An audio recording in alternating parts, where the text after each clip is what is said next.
We're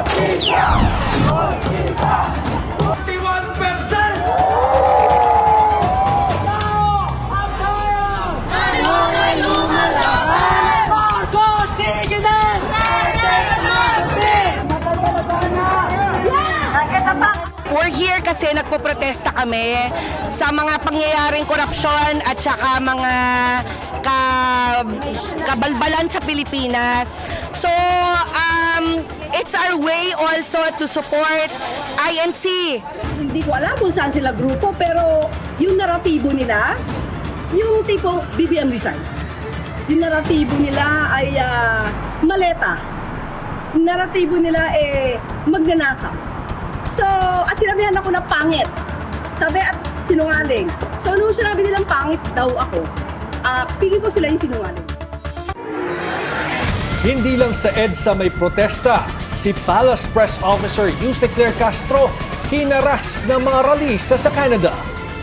Sa Lunes naman daw, asahan ang bakbakan sa impeachment trial ni VP Sara. Kasabayan ng pagantabay kung aarestuhin na nga ba ang kaalyadong si Senador Rodante Marcoleta.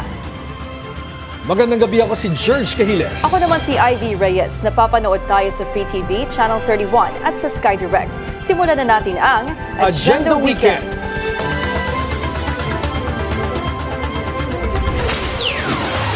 Palace Press Officer Yuse Claire Castro binuntutan ng mga rallyista sa Canada.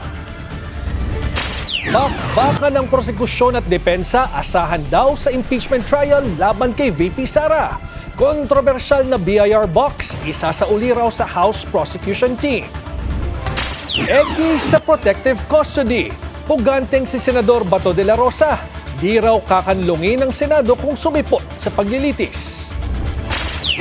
Dating suspended Sergeant at Arms Mau Aplasca, tuluyan ng sinibak sa pwesto.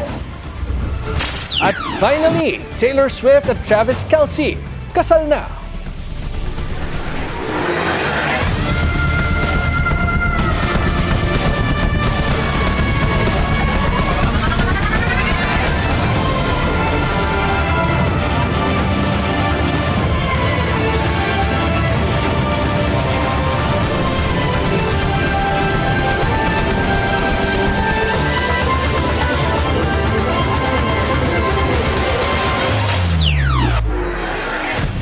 Sinalubong ng mga taga-suporta at kritiko ang pagbisita ni PBBM sa Canada.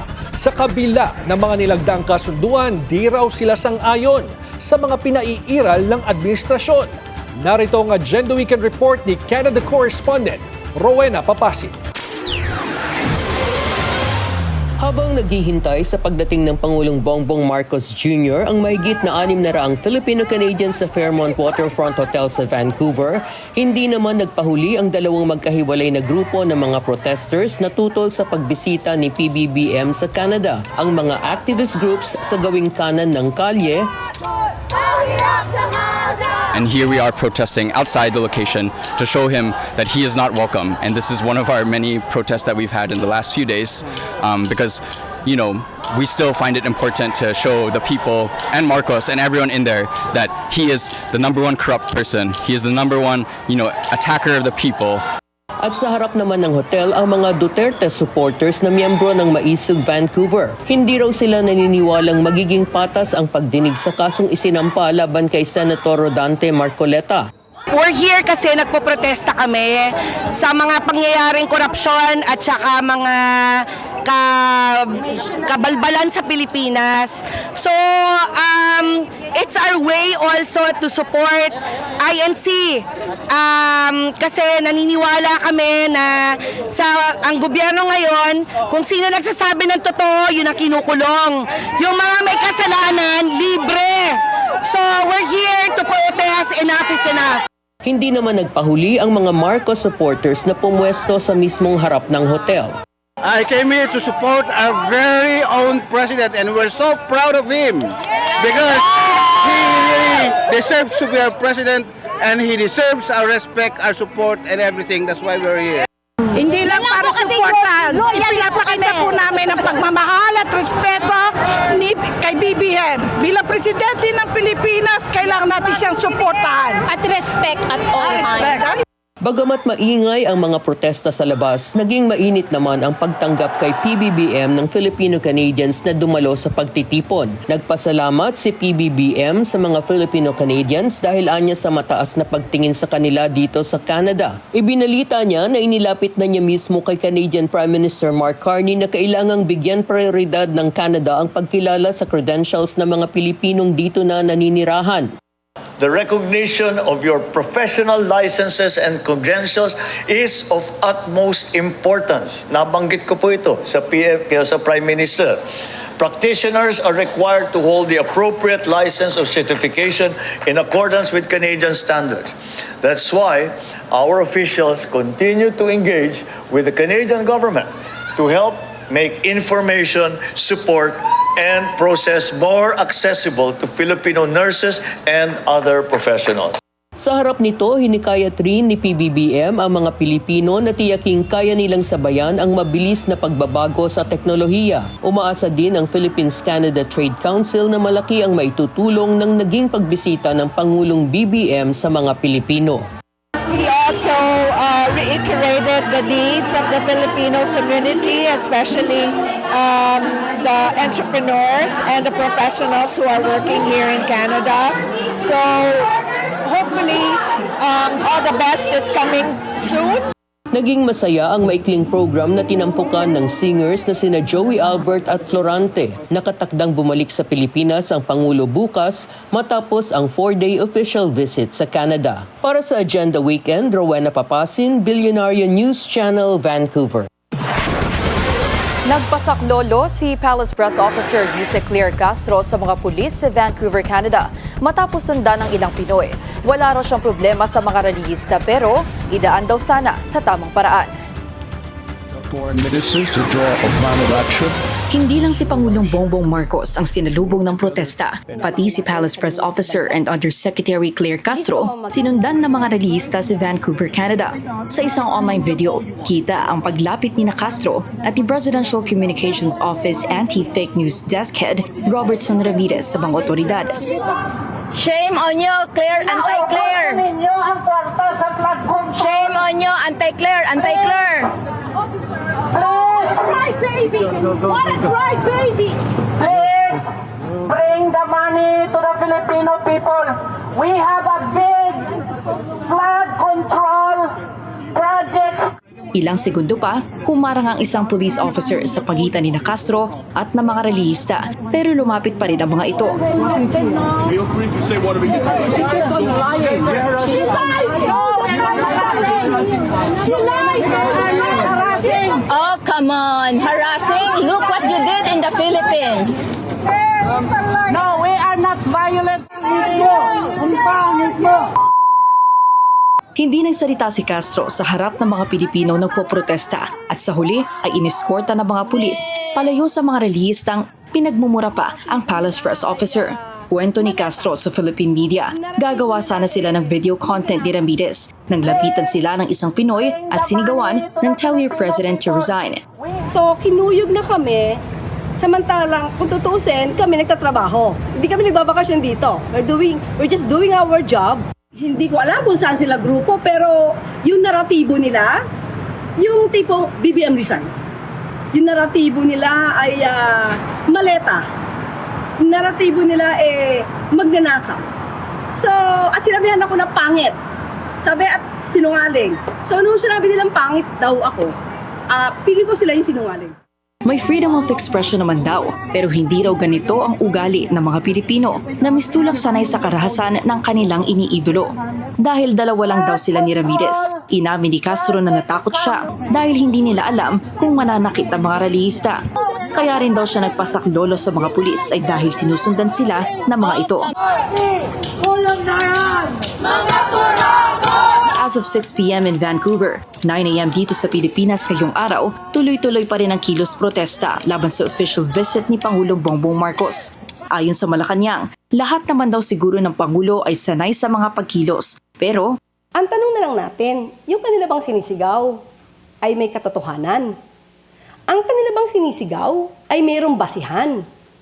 Kung ang kanila bang isinisigaw ay talagang paninira lamang at walang ibang dahilan kung hindi ibaba ang bansang Pilipinas sa mata ng ibang bansa.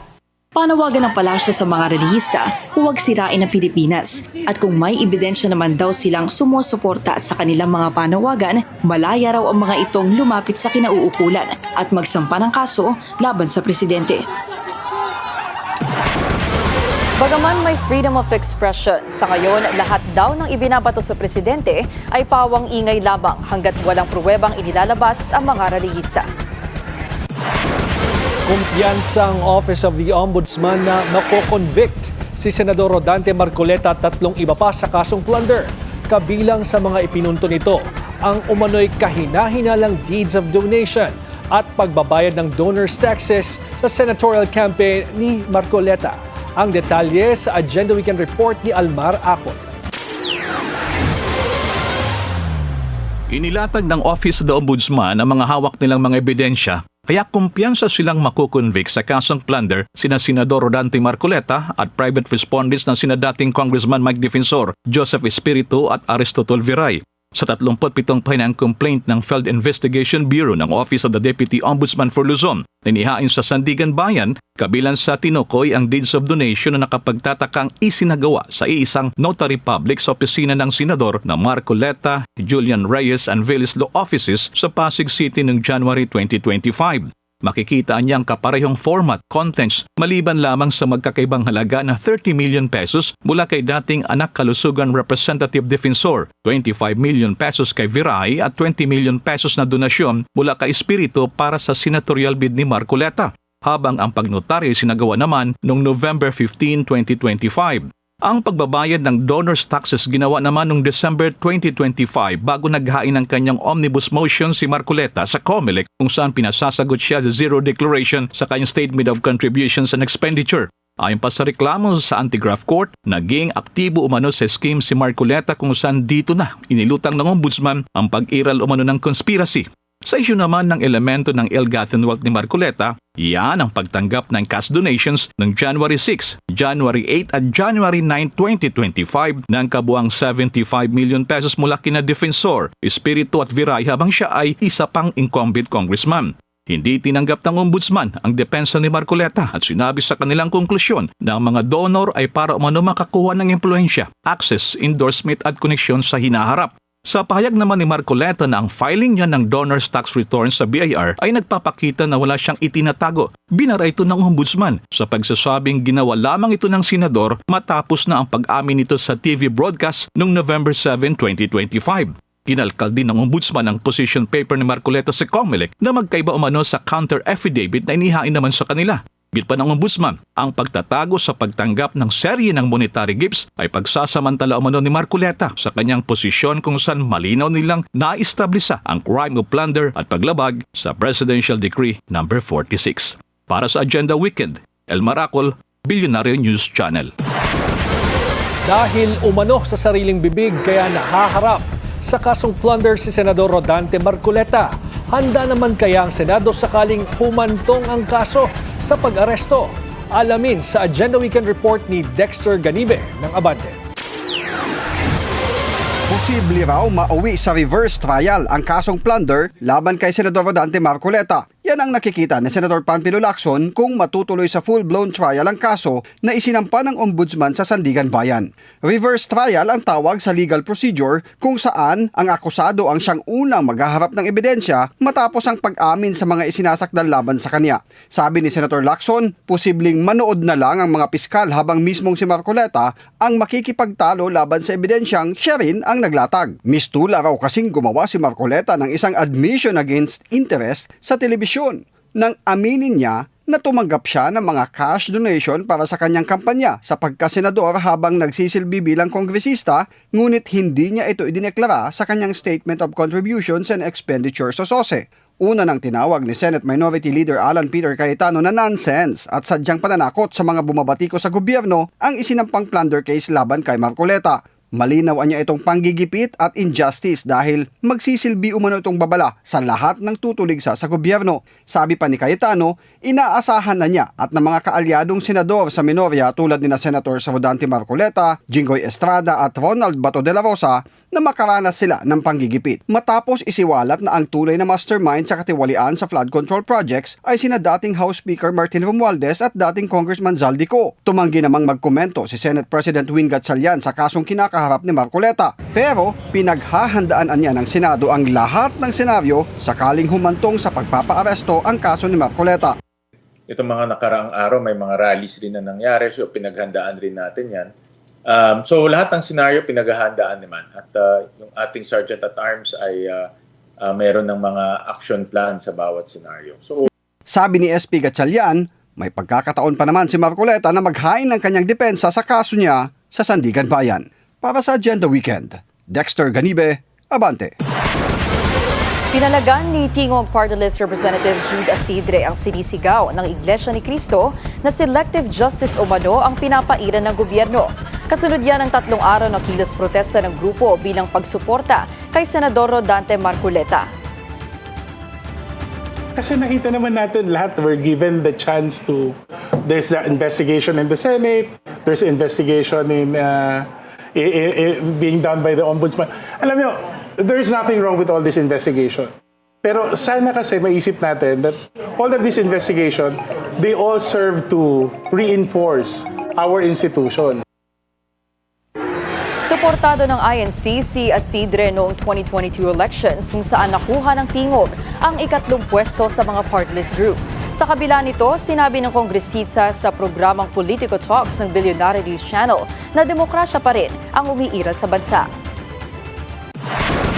Matapos sabihing hindi naparalisa ng surprise rally ng Iglesia ni Cristo ang paglipad ni PBBM pa Canada, wala rin daw nakikita ang Malacanang na panibagong kilos protesta ngayong na-raffle na ang kaso ni Senator Rodante Marcoleta sa Sandigan Bayan.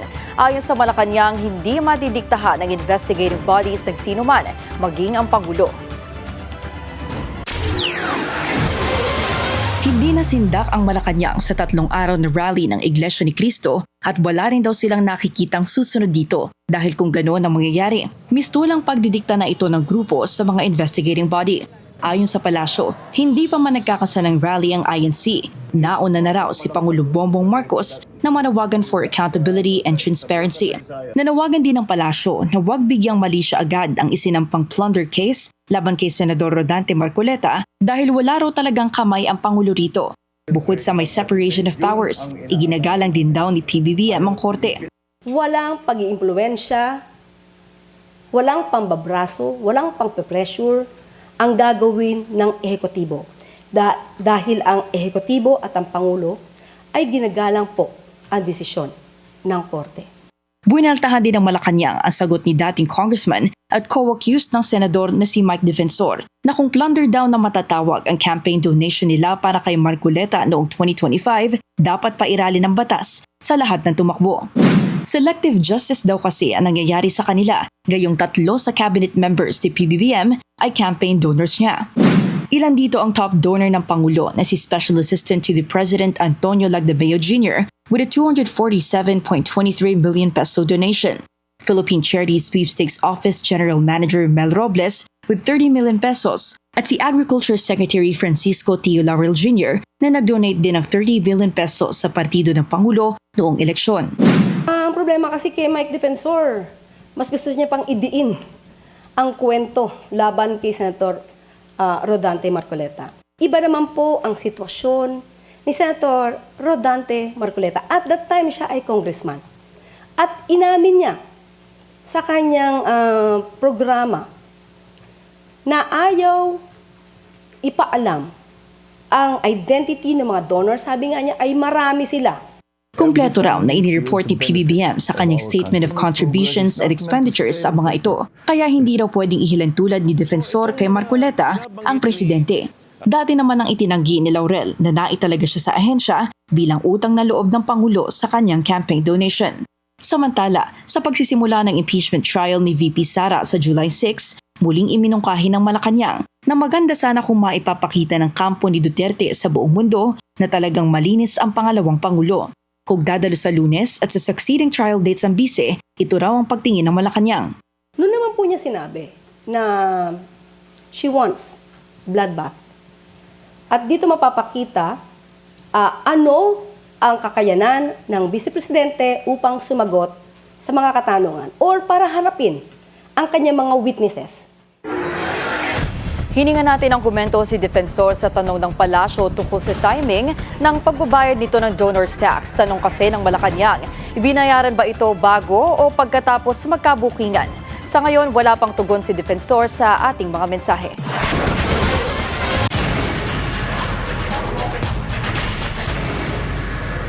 Asahan na raw ang bakbakan sa Lunes sa pagsisimula ng paglilitis kay VP Sara ayon sa isa sa mga House Prosecutor. Narito ang Agenda Weekend Report ni Isaiah Mirafuentes ng Abante. Kung ang sabi ni VP Sara ay bloodbath, ayon naman sa prosekusyon, sa unang araw pa lang ay may bakbakan na. Yan ay kahit wala pang inaasahan na testigo at ebidensya na ipipresenta sa Lunes. Kabilang kasi sa mga posibleng matalakay ay ang pagbubukas ng BIR box na naglalaman ng tax records ng bise at ng kanyang asawa. Kaya sa Lunes po, inaasahan po natin na magiging maigting ang bakbakan po in terms of sa mga pending motions namin. At isa nga po ito sa pending motion, akan po isa lang naman po ang tanong po. Wala naman pong tinatago, ano naman po ang dahilan para ito po ay ipagpubli sa taong bayan. Hirit kasi ng kampo ng bise, buksan ng BIR box sa isang executive session, bagay na tinutulan ng prosekusyon. Kinakailangan rin na maresolba sa Lunes ang musyon ng prosekusyon na payagan ng private prosecutor na mag-cross-examine ng mga testigo. Ang purpose ho nito, no, is this will be beneficial for everyone, no? Hindi lang sa prosecution, para sa impeachment court, and para sa viewing public, no? Para mas mailabas ng mas mabuti, no, yung katotohanan in an efficient and clear manner. Nakabinbin rin ang musyon ng prosekusyon na kinakailangang may 3-day notice ang magkabilang panig para sa mga surprise witness. Maging ang hiling nilang tanging English at Tagalog lang ang dapat gamitin sa trial. Samantala, inaasahan na raw ng prosekusyon ang mabigat na talakayan kaugnay sa voting threshold para makonvict si VP Sara. Para naman sa watchdog group na Bantay Senado para walang gulo. Para maiwasan na yan, sa aking palagay, dapat makuha yung numero ng 16. And it's not possible. It's not impossible. Why? Because of evidence. Ang lagi ko sinasabi, ebidensya, ebidensya, ebidensya, ebidensya. 2:00 ng hapon sa Lunes, inaasahang aarangkada na ang paglilitis laban sa pangalawang Pangulo, ang unang beses sa kasaysayan ng Pilipinas. Para sa Agenda Weekend, Isaiah Mirafuentes, Abante. Huwag magpadala sa bulong at sulsol ng politika. Yan ang sentro ng ikinasang prayer vigil sa harap ng Senado para sa impeachment trial laban sa pangalawang Pangulo. Narito ang Agenda Weekend Report ni Mike Carazon. Suot ang sakong kulay kayumanggi, nagprosesyon ng mga religious groups sa harap ng Senado. Kung meron mang tao na dapat tumindig para sa katarungan, para sa katotohanan, ito po ay dapat yung mga taong simbahan. Hindi po kami dilaw, hindi po kami pink, hindi po kami pula, no, nakagaya ng kay BBM, hindi po kami berde, no, para kay Sara. Kami po ay kulay Pinoy. Kayumanggi. Bitbit nila ang kanilang panalangin na umiral sana ang konsensya ng mga senador sa impeachment trial ni Vice President Sara Duterte. Kaya nananawagan kami sa mga senador ng dalawang kampo, yung mayoriya at minoriya. Huwag kayo pong padala sa sulsol at pressure ng tao. Ang Panginoong Diyos po pakinggan nyo. Dalangin din ng protesta na mapanagot ang bise para sa mga umano'y kasalanan nito sa bayan.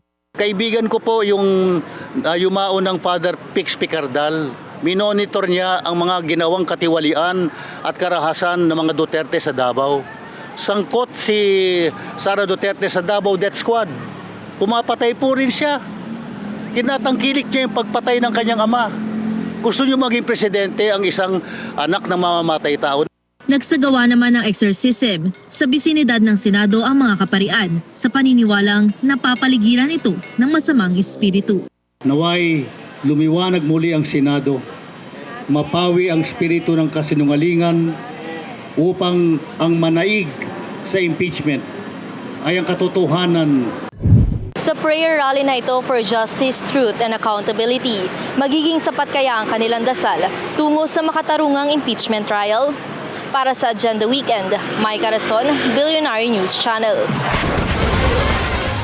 Resigned Congressman Zaldico tinutugis pa rin sa kabila ng pag-archive sa kasong graft ayon sa Malacanang. Susunod yan sa Agenda Weekend.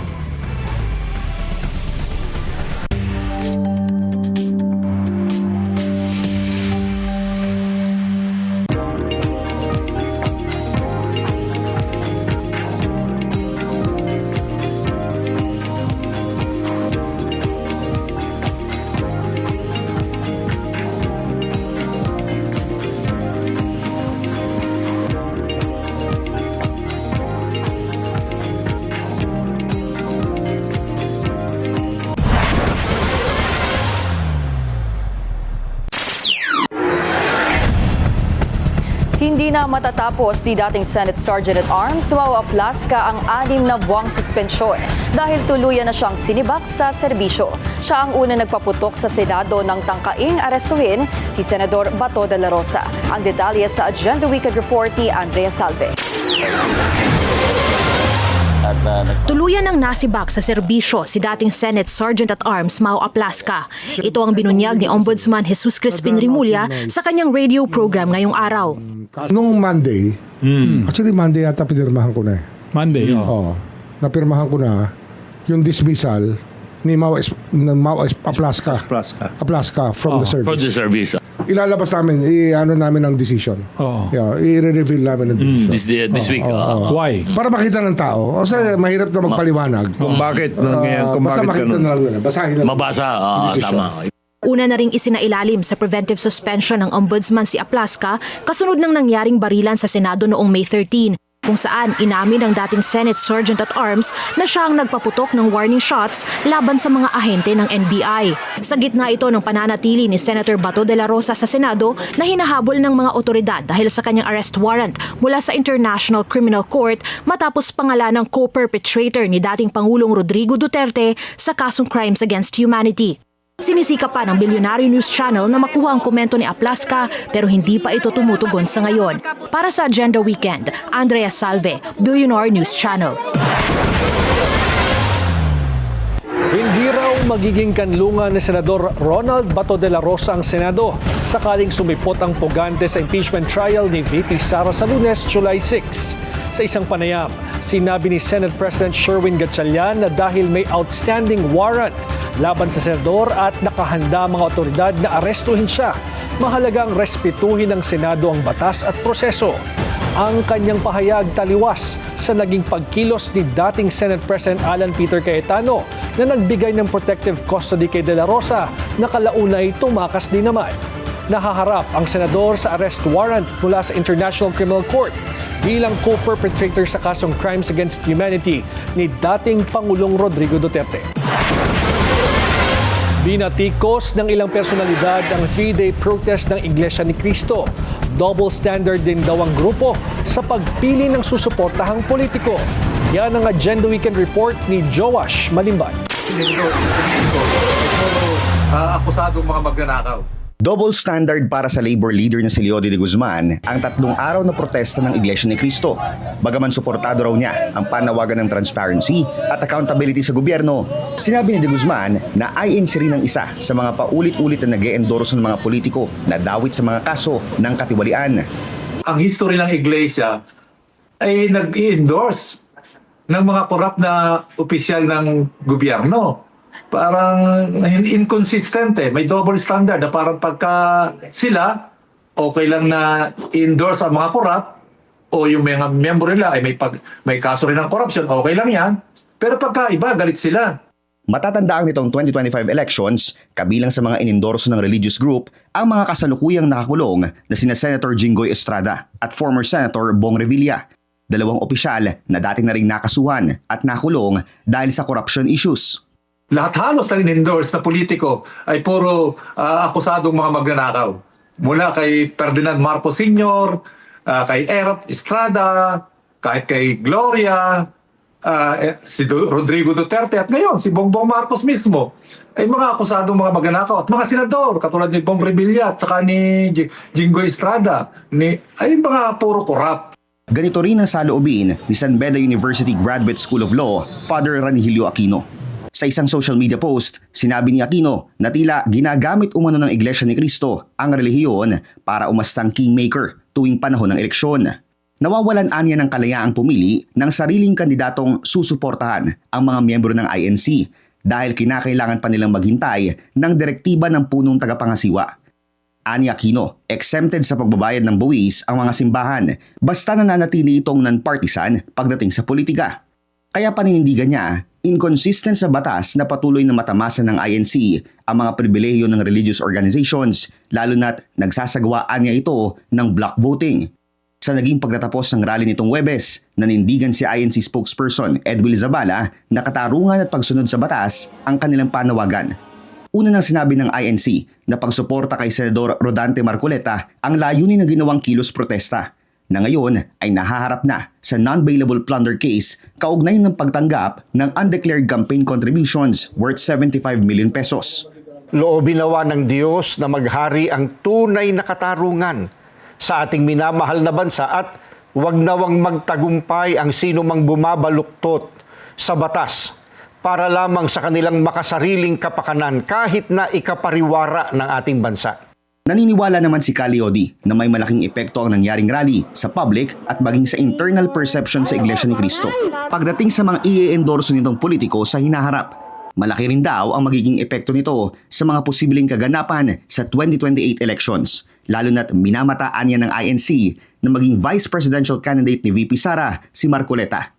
Para sa Agenda Weekend, Joash Malimban, Billionaire News Channel. Nilinaw ng Malacanang na hindi porket inarka ang graft case ng dating kongresista at isa sa central figures ng flood control scandal na si Zaldico ay pinababayaan na ito ng gobyerno. Paliwanag ng Malacanang, procedural step lang ito. Ibig sabihin, hindi lang ilalagay sa bilang ng active cases pero hindi naman dismissed. Ilalabas daw muli ito kapag nahuli na ang dating kongresista pero ang period na nakalaan daw sa kaso ay pansamantala ring hihinto. Hindi naman po pinapabayaan ang obligasyon na hanapin si Zaldico. Dahil sabi nga po nila, napakahalagang testigo ni Zaldico at mahalaga rin po siyang tao para sagutin ang mga akusasyon na ibinabato sa kanya. Nobyembre pa lumabas ang kasong graft laban kay Ko pero dahil wala pa siya sa jurisdiction ng korte, ipinag-utos ng Sandigan 7th Division ang archival nito.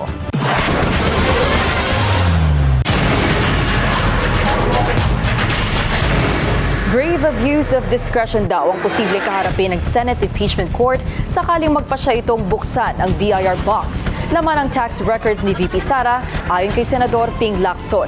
Kung hindi ang korte, sino ang may desisyon sa kahon? Narito ang Agenda Weekend Report ni Dexter Ganibe ng Abante. Napagpasyahan na ng mga senator judges na dumalo sa All Senators Caucus nitong Biyernes ang dapat gawin sa kontrobersyal na green box o ang selyadong BIR box na kasama sa mga isinumite ng House prosecution sa impeachment court. Ayon kay Senator Panfilo Lacson, nagkasundo na silang ibalik ito sa prosekusyon dahil wala sa kapangyarihan ng impeachment court ang pagpapasya para ito ay buksan. Giit ni Lacson, hindi tungkulin ng impeachment court na i-safe keep ang BIR box. Sinusugan naman ni Senate President Win Gatchalian ang sinabi ni Lacson. Ang posisyon ko nung unang pa man dapat hindi tinanggap yan ng impeachment court dahil nga hindi naman ebidensya yan ng korte, ebidensya yan ng prosecution. At when the time comes, dapat i-offer nila ulit yan at mamarkahan. Nagbabala rin si Senator Lacson na maaring maharap sa reklamong grave abuse of discretion ng impeachment court kung magpapasya itong buksan ng selyadong BIR box na naglalaman ng tax records ni VP Sara at kanyang asawa. Bagamat may pasya na ang mga senador sa isyu ng BIR box, sinabi ni SP Win na ilalahad na lang ito kapag naisapinal na ang court decision. Inaasahang sa Lunes ay matatalakay ang usaping ito o maaring pagbotohan ng mga senador. Para sa Agenda Weekend, Dexter Ganibe, Abante. Simula na nga sa Lunes, July 6 ang tinatawag ng prosekusyon na Trial of the Century at ng depensa naman na bloodbath. Namarkahan na ang mga ihahaing ebidensya at nailista na rin ang mga witness na haharap sa impeachment trial ni Vice President Sara Duterte. Narito ang ilan sa mga inaasahang magiging sentro ng paglilitis. Simulan natin sa Article 1 o alleged misuse of confidential fund. Nangunguna dito si Mary Grace Piatos. Isa siya sa mga pangalang naging kontrobersyal sa usapin ng Intel Funds ng Office of the Vice President.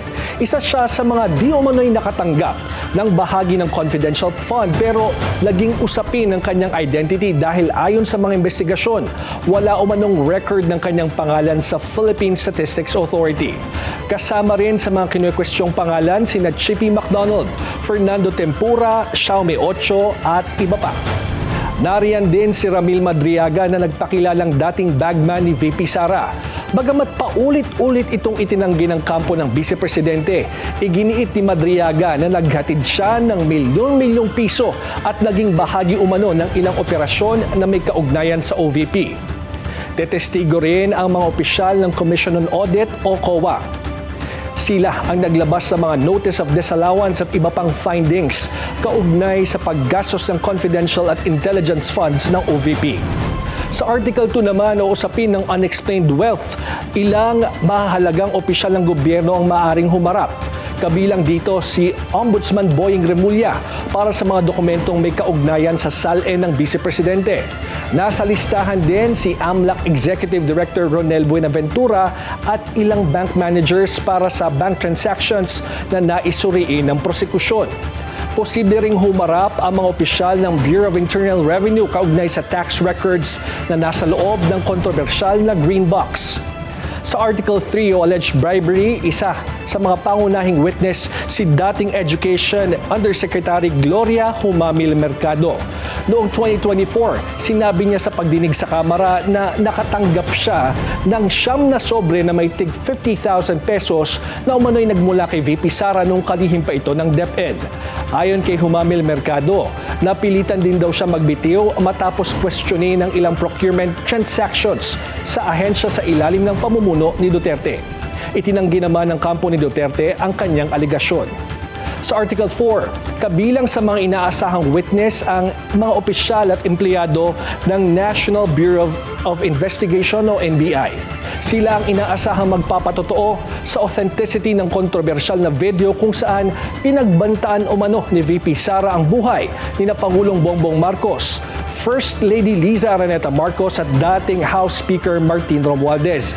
Nais ding iharap ng prosekusyon si Abby Andres, ang dating court sheriff na sinuntok umano ni VP Sara noong vice mayor pa siya ng Davao City.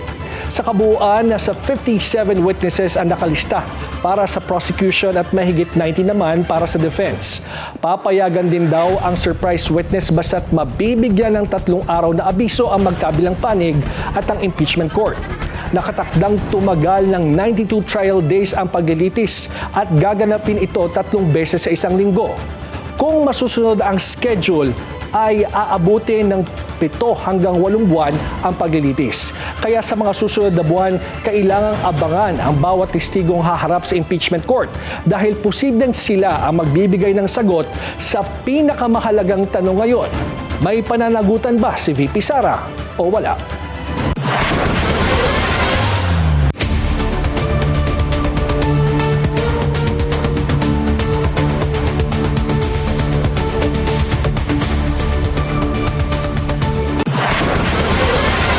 Kabila ng malaking recognition ang pag-akyat ng Pilipinas to an upper middle income country, hindi pa rin daw dapat kampante ang gobyerno.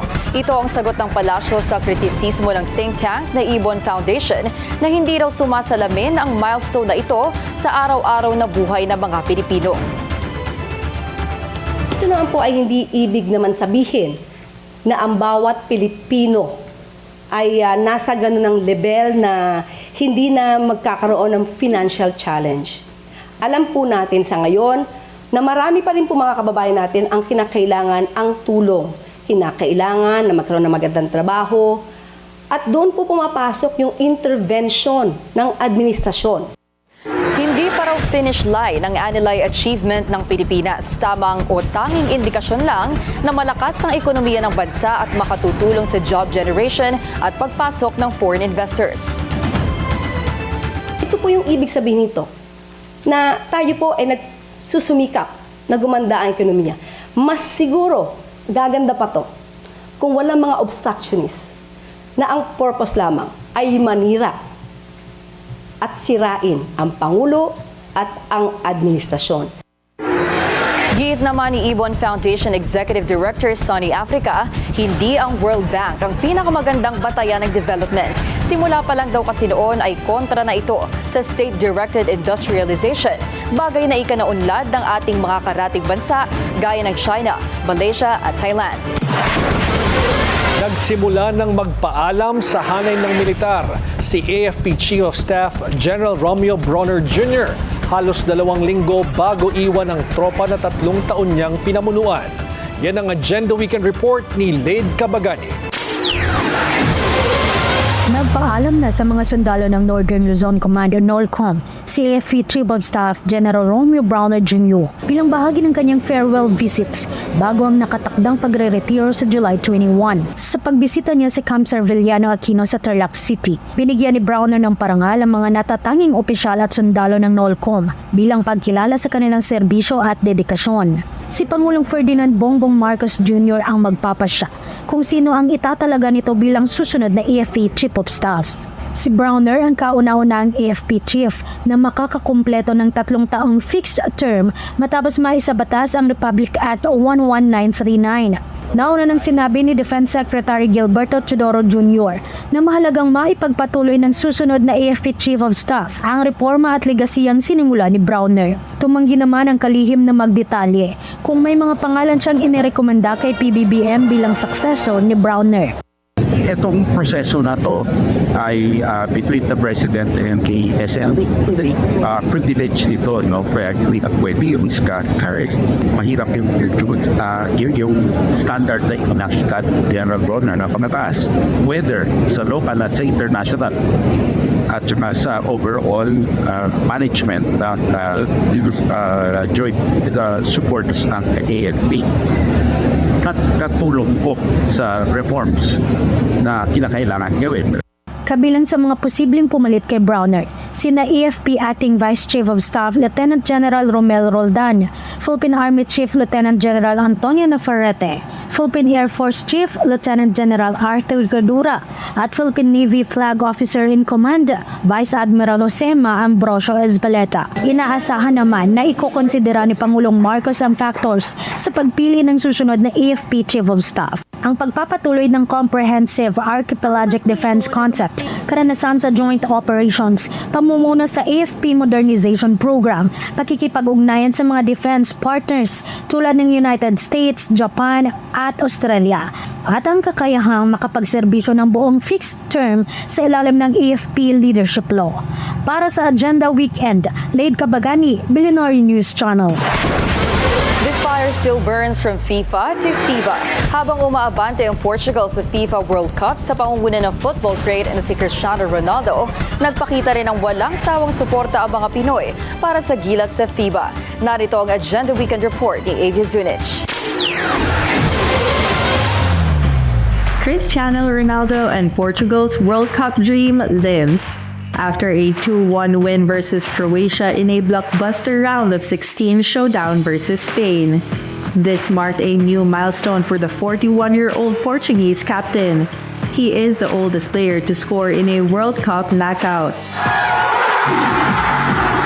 Dahil sa panalo, Portugal advances to round of 16 kung saan makakaharap nila ang defending European champion na Spain sa July 6 sa Dallas. Ang mananalo between Portugal and Spain ang siya namang makakalaban ng magwawagi between the United States and Belgium in the quarterfinals. Continues to bring Filipinos together, not just inside the arena but in communities across the country. Filipino basketball fans filled the Game Huddle watch party at Gameville Central Park to watch Gilas Pilipinas take on the New Zealand All Blacks in the FIBA Basketball World Cup Asian qualifiers. From the opening tip to the final buzzer, the crowd cheered through every big shot, defensive stop, and momentum swing as Gilas pushed the Tall Blacks to a thrilling double overtime battle. This higit pa sa isang watch party, naging pagkakataon din ito para magsama-sama ang mga supporters at ipakita na panalo man o talo, hindi nagbabago ang pagtitiwala ng mga Pilipino para sa pambansang koponan. A portrayal of extraordinary beauty and resilience. Sa kabila ng walang katiyakang aktibidad ng Canlaon Volcano, namataan sa Mount Canlaon Natural Park ang 40.5 cm diameter Rafflesia speciosa. Ito ang isa sa rarest and largest endemic flowers sa bansa. Ayon sa Environment Department, patunay ito na sa kabila ng volcanic unrest, nananatili pa ring sanctuary ang Canlaon ng unique and irreplaceable biodiversity. Umano'y pagmamaltrato ni Lawrence Tan sa mga empleyado ng Wakwak Golf and Country Club. Pinaiimbestigahan ng isang senador. Susunod yan sa Agenda Weekend.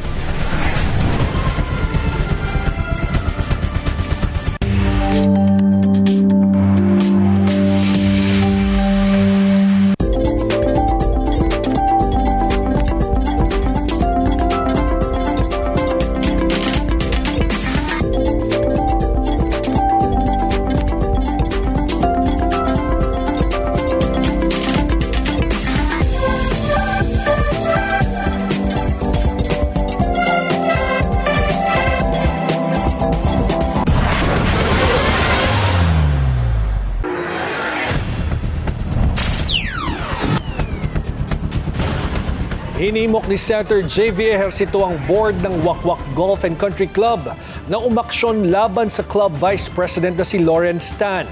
Sa isang liham, binanggit ni Ejercito ang pagkakahuli kay Tan sa NBI raid sa isang KTV bar sa Pasig noong Abril.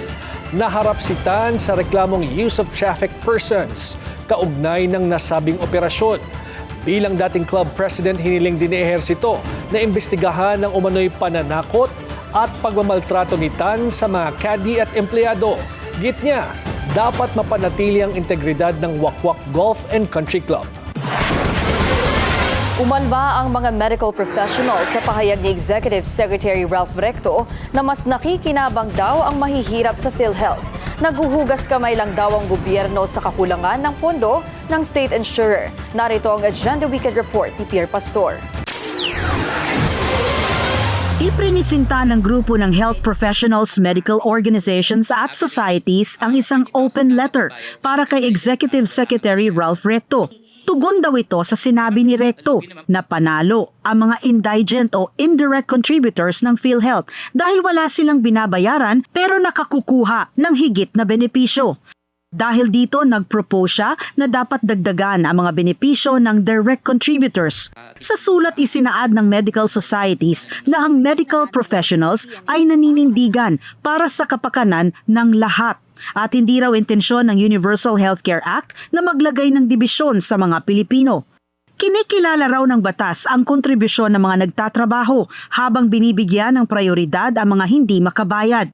Nauunawaan din ng medical organizations ang hinaing ng maraming Pilipino na hindi sapat ang benepisyong nakukuha katumbas ng premium na binabayaran. Pero hindi raw ito dahil higit na nakikinabang ang mga indigent patient, kundi nagkukulang ang gobyerno sa pag-shoulder ng kanilang lawful share para mapunan ang premiums na mga mahihirap. Hindi ba dapat yung providing healthcare to everyone, dapat it's an opportunity to work together and join hands. Hindi dapat maging resulta ng healthcare maglaban-laban tayo. No? It's an opportunity for government to join hands with the healthcare professionals and the patients who receive care, whether they're direct or indirect contributors. Malinaw naman daw ang solusyon para sa grupo. Dapat tigilan na ng gobyerno ang pagdadivert ng pondo ng PhilHealth. Dapat itigil na rin ang pagbibigay ng kulang na pondo sa PhilHealth. For PhilHealth to provide more benefits, it needs greater funds. kung paliit ng paliit siya mula sa actual need, papunta sa Office of the President, papunta sa Congress, papunta sa DBM, kung paliit siya ng paliit, we cannot give more benefits. Madaling sabihin na sumulat kayo, di ba? May kasulat na kami kay Secretary De Leon ng DBM. Kung kani-kanino naman kami lagi sumusulat, hindi ganun kabilis. Pero we're hoping that because this is an open letter addressed to him, mas mabilis niyang makita. Nais ng grupo na makipagpulong kay Recto para mapag-usapan ang issue. Wala pang tugon sa ngayon ang Executive Secretary. Para sa Agenda Weekend, Pierre Pastor, Billionaire News Channel. Huwag gamitin ang impluwensya o kapangyarihan. Yan ang apela ng pamilya ng gurong si Alexander Cruz matapos siyang masawi sa isang aksidente sa Marikina. Ang suspect, anak ng vice-alkalde. Narito ang Agenda Weekend Report ni Jill Sebandal. Bigla apoy pagkawala niya. Hindi ko naman alam na ganun. Ang dami mo po diyang plano para sa amin Emosyonal na sumisigaw ng hustisya ang ina ng gurong si Alexander Cruz na si Mayan Quintos Cruz matapos masawi ang kanyang anak sa isang vehicular accident nitong June 13 na kinasasangkutan ng anak ni Marikina Vice Mayor Del de Guzman. Isang linggo ring nakipaglaban sa buhay si Alexander habang nasa koma bago tuluyang binawian ng buhay. Gusto ko lang na harapin nila kung ano yung what's on the table. Wag na silang gumamit ng kung ano mang impluwensya o kapangyarihan kasi hindi naman kami malaking tao. Alam namin na kung impluwensya pag-uusapan, wala kami nun. Ayon kay Mayan, hanggang ngayon ay hindi pa rin sila nilalapitan o kinakausap ng kampo ng sospek mula nang ito ay makapagpiyansa. Sa CCTV footage, makikitang papalikuna at nasa loob na ng yellow box ang minamanehong motorsiklo ni Alexander sa interseksyon ng Rossett Street at General Ordonez Avenue sa Barangay Concepcion 2 nang salpukin ito ng sasakyan ni De Guzman. Nagpositibo naman sa alcohol breath analyzer test ang 24 na taong gulang na driver ng SUV na si David Alfred Gonzaga de Guzman. Sana mag-plead guilty na siya. Malinaw na pinapakita ng ebidensya na may pagkakamali siya. Naiintindihan ko bilang mga magulang, dun sa bahagi ng kanyang mga magulang nila Vice Mayor Del de Guzman, walang may gusto nitong nangyari. Pero maliwanag na mayroong nagkulang at nagkamali. At yun ay ang si David de Guzman. Alam ko naman aksidente, kaya lang 'di ba? Ano yung pagkakamali? Nakainom siya nung nabangga niya yung anak ko. Umaasa ang pamilya ni Alexander na mapapabilis ang pag-usad ng kaso. Samantala, nakatakda namang magharap ang dalawang kampo sa pre-trial hearing sa July 7. Para sa Agenda Weekend, Jill Sebandal, Billionaire News Channel. A royal wedding Taylor's version. Your English teacher is now married to your gym teacher. After months of keeping track sa dubbed as America's Royal Wedding, pop star Taylor Swift and football superstar Travis Kelce finally said, I do. Narito ang Agenda Weekend report ni US correspondent Don Tagala. Hindi napigilan ng 101 degrees Fahrenheit New York heatwave ang pagsuporta ng Swifties sa kasal ng kanilang idolong si Taylor Swift at Travis Kelce sa Madison Square Garden sa New York City. I am a New Yorker from Harlem, and I came all the way down here on this very hot day to go see my favorite artist get married. She loves the Madison Square. She talks about it in her music. I know, plenty of songs, references, oh yeah. Malaki ang personal significance ng Madison Square Garden sa buhay ni Taylor Swift, kaya ito na rin ang napiling wedding venue ng celebrity couple. Bukod sa ito ay tahanan ng New York Knicks, ang 2026 NBA champion na sinuportahan pa mismo ng pop superstar kamakailan lang. Dito sa MSG, unang nag-headline si Tay-Tay sa kanyang Fearless era noong 2009 at iba pang mga malalaking concerts na sumunod. Sa MSG rin siya nag-celebrate ng kanyang 30th birthday noong 2019. Perfect din ang venue pagdating sa privacy. Bukod sa secured at walang bintana ang Madison Square Garden para hindi makalusot ang mga paparazzi, may no phone policy pa ang tinaguriang hottest wedding of the summer. Ayon sa mga local reports, sinabihan din ang mga dadalo sa kasal na may phone check-in pagpasok pa lang nila sa venue. At kahit ang mga nakaabang sa labas ng Madison Square Garden, wala ring naaninag ni isa sa mga inaasahang celebrities at sports personalities. May itim na kortina kasi sa arrival ng lahat ng sasakyan ng mga attendees. Kaya naman ang ibang Swifties, sa rehearsal dinner pa lang ng Huwebes ng gabi, nagbaka sakali ng masulyapan ang kanilang idolo. So at 4 p.m., Taylor's car went in, and I saw her head of security, and I saw that man a few times, and yet I believe that they are having something inside the rehearsal. Naintindihan naman daw ng Swifties ang pagiging stricto sa privacy ng kanilang idolo. I don't know who is coming as for celebrities because I feel like she want to keep it more private. So maybe her closest friend like Selena Gomez and Gigi Hadid and probably Sabrina Carpenter. Ayon sa reports, $1 million per night ang gastos sa renta ng MSG for 3 nights. Pero mas humanga ang Filipino couple na ito sa $26 million na donasyon ng bagong kasal sa 20 local and national charities. At siyam sa napiling organisasyon ay base sa New York. For someone who's climbed up a lot, yung humility niya, yung politeness niya, yung pagkatao niya, andun lahat.